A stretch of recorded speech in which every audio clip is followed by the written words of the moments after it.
Hello, so I'm Mizuki Oka from University of Tsukuba from Japan. And today I'd like to talk about human creativity and AI creativity in the era of AI. So today I'd like to start with a very quick poll. Can you please raise your hands if you have amazed, surprised by any of the recent creations of AI? Oh, thank you. Oh, okay, good. I assumed many of you have surprised, including myself, but it's always good to check on assumptions. So for those of you who haven't seen any of the AI-generated images, I mean, I don't think so because the previous speaker has shared a lot of amazing advances in the previous one. But here I'd like to share some of my favorite ones. So this is some of the images, video clips created by still images.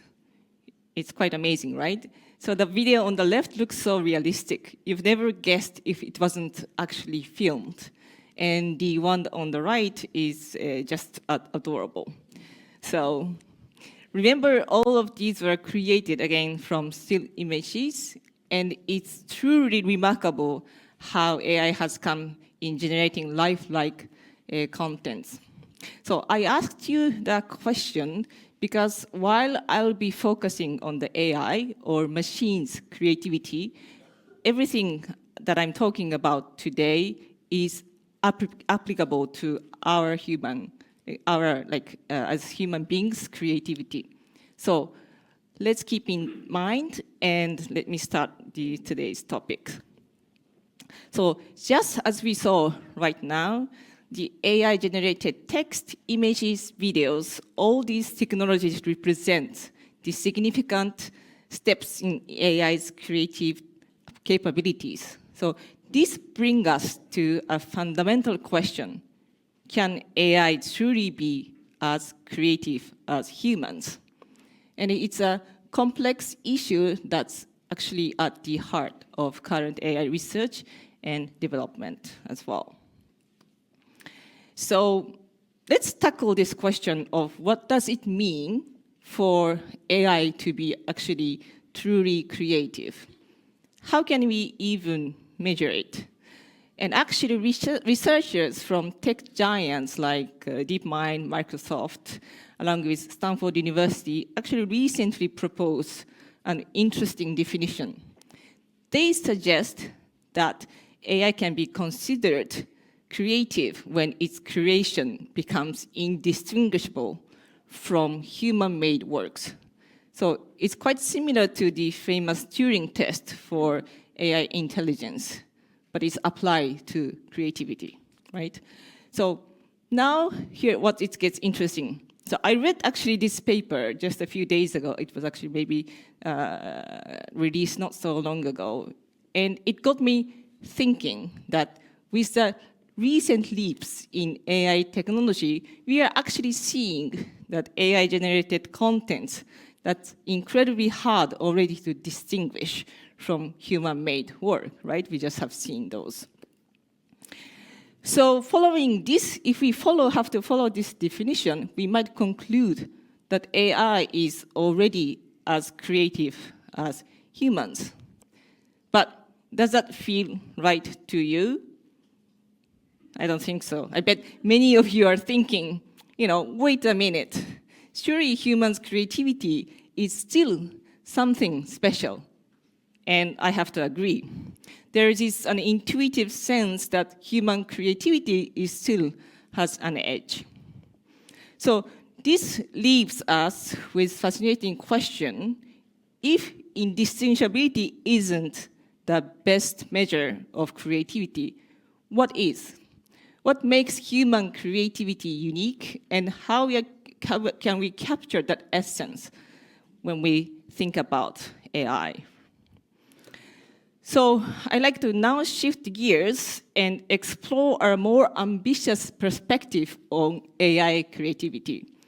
And in what is called artificial life community, that's where my specialty lies, we are actually thinking a little bigger than AI mimicking humans' creativity. So we are proposing that AI creativity isn't just about, like I said, mimicking humans, but about open-endedness. So what do we mean by the open-endedness? So imagine an AI that can continuously generate novel and meaningful ideas or artifacts without ever hitting a ceiling or running out of steam. So it's like thinking about the history of life on Earth for a moment, and we started with a very simple single-cell organisms, and look where we are. It's an incredibly diverse of complex life forms, including ourselves. So that's the kind of creativity we are aiming for in AI in this artificial research domain that's called artificial life. So, like I said, our goal is to create AI systems that can evolve and innovate indefinitely, producing increasingly sophisticated and diverse outputs. So we are not just looking for AI that can mimic human creativity. We want AI that can surprise us with innovations, much like what we see in biological evolution. So this open-ended creativity could lead to AI that just does not just solve the problems we give it to, but it identifies and tackles challenges we haven't even imagined yet. It's an exciting, actually, frontier that could revolutionize not just AI, but actually our understanding of creativity itself, so human creativity as well. But then you must be wondering, so is it even possible? So we, as in our AI Life community, we believe that it is, and it is nicely demonstrated by a researcher called Ken Stanley, who is actually one of the field's most innovative thinkers. And he says the path to complexity may be deceptively simple. So what does it mean by this? So he's suggesting that achieving open-ended creativity in AI might not require building incredibly complex systems, but instead it might come from very simple rules that lead to emergent complexity. So this idea is actually pretty revolutionary, and it changes how we typically think about AI's development. We often assume that to create something complex, we need to build something complex as well. But Ken Stanley's insight flips this on its head. So he's saying that even if the final product, like a brain, looks complex, the mechanism behind doesn't have to be as complex. It might come from very simple rules. And this is maybe, we can actually see those examples in nature. And this example illustrates how simple rules can lead to complex behaviors. So this video shows a striking example of flocking behaviors in nature. I really like to look at those flocking behaviors. And actually in my hometown, in the evening, we can actually see lots of those. And this, I think this is one of the ones filmed nicely in Italy, or probably somewhere there.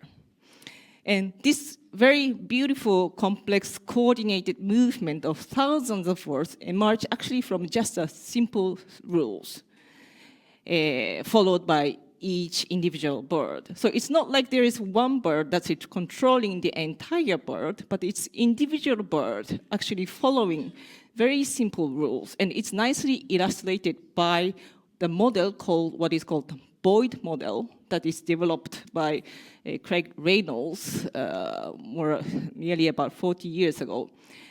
And he showed that this flocking behavior can be simulated using just 3 simple rules shown here. I won't go into details of those rules, but despite these very simple rules, we can actually produce remarkably complex and lifelike flocking behaviors, as shown in these simulations on your right. So this is just simulations of dozens of birds. We can actually scale this up to 10,000 to even million birds, and it really shows another emergent behavior. And another example from the emergence from simple rules is shown by, I don't know if you have seen the Conway's Game of Life. So this, what is called cellular automata, shows how the combinations, again, this is 4 simple rules, can give rise to functions actually resembling the basic principles of life, so which includes motion and replication and self-reference. And these actually very complex behaviors are coming from very simple 4 rules. So these kind of examples from Boyd model to Conway's Game of Life demonstrates that, what the Ken Stanley said, the path to complexity can indeed be deceptively simple. So these compelling evidence that open-ended creativity AI system might be achievable through the right combinations of simple and fundamental rules. So that's what we are basing. It doesn't have to be complex, even though the final products may be complex. So, but what are the secret rules that's behind? And that's what we've been doing in our A-Life community for the last 30 years. And I just show you some of the snippets of what we have achieved. And indeed, quite a few advances have been made, especially actually with the introduction of the recent large language models. But today, I'd like to actually show one of the very early work that I really got fascinated by that actually opened up this whole new area of creating open-ended AI systems. So that one is called novelty search. It is again proposed by the aforementioned researcher called Ken Stanley in 2011. So traditionally, we train AI systems, even these days, to achieve specific goals, right? We set the goal, we train the AI system to do that. Even the large language models are trained that way. And we give rewards. If the AI system gets to the goal, we give them rewards, and progressively, we kind of train them. However, this novelty search takes a radical different approach. And this image illustrates a deceptive maze problem used to demonstrate the novelty search's effectiveness. So the goal is for an AI, let's say you have a robot in this maze, to navigate from the green start point on your left to the red end point on the left upper part. However, as you can, if you see a little bit closer, you can see that the maze is designed to be deceptive. The paths that seem to lead towards the goal, if you go straight, they often end in dead ends. So if you measure where you're at and compare to the end red circle, you think it's getting closer, but imagine that the robot doesn't have the bird eye view. So even if you go straight, then you actually reaches to the dead ends. So novelty search doesn't focus on reaching the goal directly, but instead it encourages the AI to explore new unique behaviors. So this counterintuitive approach often outperforms the goal-oriented methods in complex and deceptive problems like this maze. I don't know if you get the idea. So usually traditional AI is trained to go straight to the goal. You get a reward by slowly getting closer to the goal. But here, the novelty search algorithms didn't do that. It just dropped to go directly to the object, but it just searched for novelty. It didn't matter whether you're actually achieving the goal or not. It just showed that by actually trying to do something new, that it could achieve. And this is a kind of comparative results. And this comparison dramatically shows the difference between traditionally object-oriented search on your left versus novelty search. So on the left, you see that the object-oriented approach struggles to actually go outside those deceptive dead ends. So even with, for example, 500 steps, close to 499 steps, it just doesn't go anywhere. But with this novelty search algorithm, because it just does something, always try to do something new, it could actually achieve the goal after 200 trials. And the power of this novelty search, of course, goes beyond just maze solving.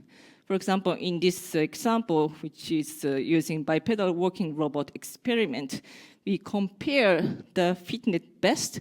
This shows the traditional approach, optimizing for walking distance, versus novelty search. So we can actually seek by exploring, sorry for the novel behaviors, it actually sometimes achieves farther than if you actually looked always for the goal, right? So the key insight is that by prioritizing novelty and diversity exploration, that AI can stumble upon solutions that the goal-oriented approach might miss.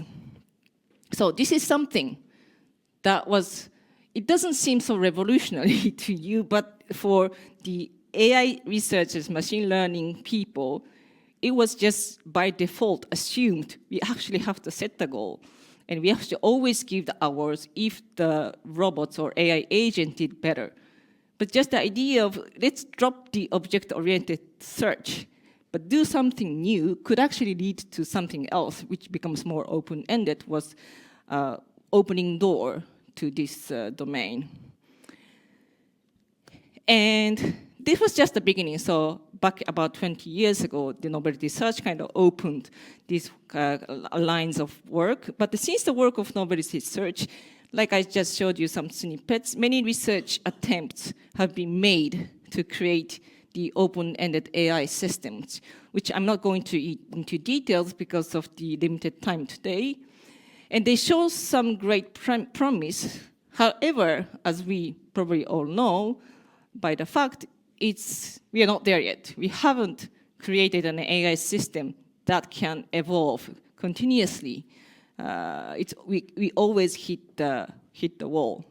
And for our current AI system to be actually purely open-ended, we always need humans' input. But with the human input, actually, AI system can, of course, be open-ended. And I really like to show this example that actually shows the gap between human and machine creativity. And this is a system called Picbreeder, and this also project is developed by Ken Stanley and his colleagues.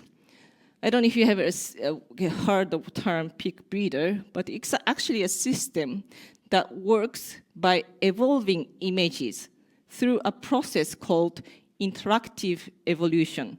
So you're given this kind of images, and the users select images that they find interesting, the images that you like. And the system then automatically creates new offsprings, so by adding some noise to the image. And so they can actually maybe combine or mutate the selected parent image, right? And it makes the new images. So this process actually, maybe some of you have imagined, that mimics biological evolution, but with human aesthetic judgment as the driving force for selection. So you do this over time, many, many times.